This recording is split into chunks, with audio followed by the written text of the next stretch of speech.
Ar galima vartoti geležį su pieno produktais? Atsakymas būtų: nerekomenduojama geležies maisto papildų vartoti su pieno produktais, nes kalcis trukdo geležies įsisavinimui.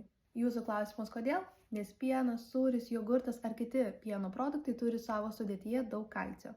Kalcis konkuruoja su geležimi dėl įsisavinimo žarnyne. Net 300 ar 500 mg kalcio, pavyzdžiui, stiklinė pieno, gali sumažinti geležies pasisavinimą net 50% ar daugiau. Dažniausiai geležies maisto papildus rekomenduojama išgerti 2 valandas prieš arba po valgio, tačiau yra tokių geležies maisto papildų, kurie savo sudėtyje turi geležies bisglicinatą Ferrochel, kuris yra gerai toleruojamas virškinamojo trakto ir taip nesąveikauja su maistu, dėl to geležies bisglicinatą galite išgerti pusvalandžiui ar valandai praėjus po valgio.